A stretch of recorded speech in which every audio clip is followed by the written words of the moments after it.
Lifeboat, the laughingstock of Bedrock Edition, and one of the most popular modes is Survival Mode. Now, Survival Mode is easily carrying their server, with their second most popular mode being Bed Wars. But how is Survival Mode? Is it actually good? Well, we'll find out in this video. This is Lifeboat Survival Mode in 2023. Now, before I want to get into the video, I just want to say that this is my opinion. This is generally what I think of Lifeboat Survival Mode, so you can state your own opinions in the comments. Anyways, I just want to say this.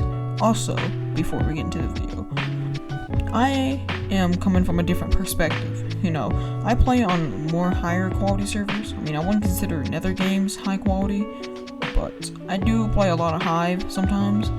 So, particularly, I am coming from higher quality servers. So, I'm gonna have a little bit of bias here, so just keep that in mind. Anyways, first thing when I logged in, it did look pretty messy. I mean, there were a few blocks removed from the floor, and there were a bunch of random structures. Here's a clip of me checking it out, so you can see what my first experience was. You know, to be fair, a server with lots and lots of players, it makes sense that, you know, that server would kind of have a little bit of, you know, destruction towards it. But then again, it's a lifeboat, so I wouldn't be surprised if there's something even worse in there. But first thing to note is that one good thing about survival mode is that it's actually a little fair to people, considering that there's actually chests that like spawn around the world. So for like new players that can't play or can't get resources because there's a bunch of people hogging stuff, they can just go into chests and get free resources, which was actually quite a little bit of a help. And another thing is, I don't really know if this is really good or not, because there is some downsides and some good sides. The server does reset after like a few weeks, so after like a few days, the world will just completely get deleted and replaced with something else. Now, that is useful for players that really just join the server. Otherwise, it would look like a complete wasteland and look like a country just bombed it. On the other hand, there are some structures that people worked on for probably a while now, only for it to really just get deleted because they decided it was a good idea to delete the world. So there are some upsides and some downsides to this. But one thing I want to talk about mostly about the server is, well, not only just the beginning and how it will work. I want to talk about the experience. So first thing, this is Lifeboat, so their moderation isn't particularly the best. So instantly while running into the server, yeah, I ran into a bunch of hackers, which is pretty common actually. It isn't too uncommon to come across a hacker, but it is quite weird for people like me that play on other servers where the moderation actually does ban a few hackers here and there. But on Lifeboat, their moderation isn't particularly the best, which, to be honest, for me, isn't too bad for me personally. The main reason is that I actually used to play a lot of Roblox Bed Wars. Yes, Roblox. The game that most of you are probably going to make fun of me for saying, but I actually used to play a Bed Wars game on there. And at the time, before they released an update that actually stopped a few hackers, there was almost every game there's a hacker. And I actually kept a streak of how much hackers there were in a game of Roblox Bed Wars. And there were quite a few hackers. Just to say the least, I'm just going to say it.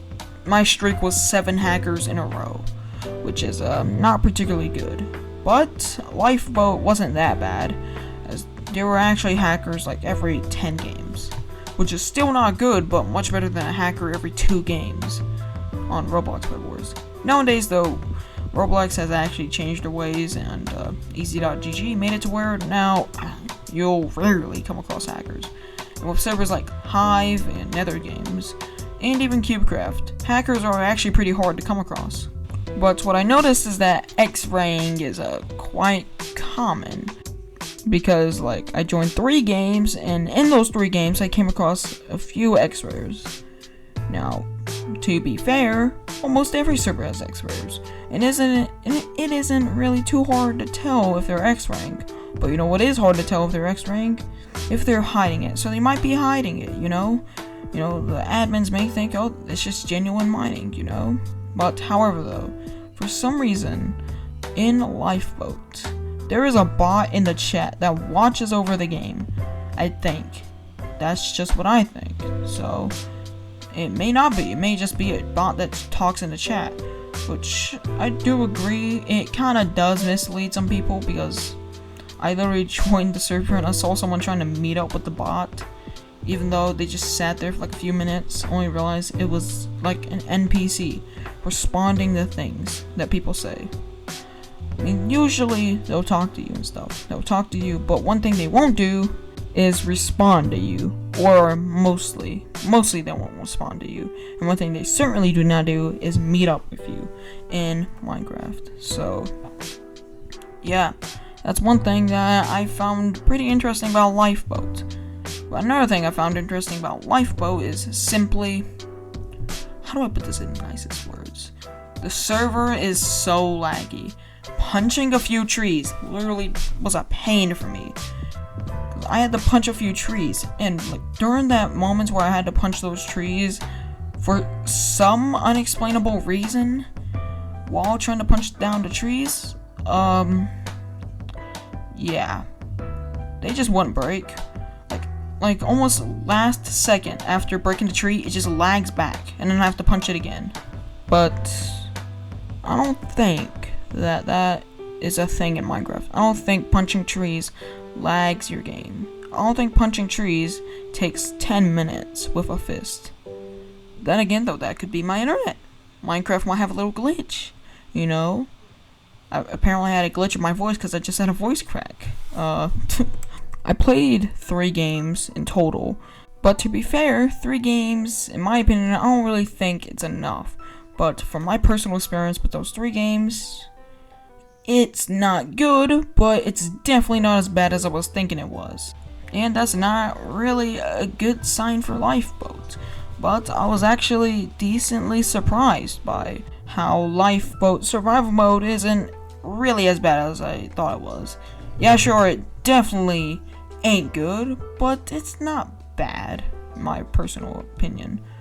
This is my first commentary video on this channel, so if you enjoyed the effort I put into this, please subscribe. I mean, I'm not gonna beg you or anything, I kinda want you to know, like, to subscribe, kind of, because I wanna reach, like, 100 subs by the end of the year. You don't have to if you don't want to. I'm just generally asking if you could.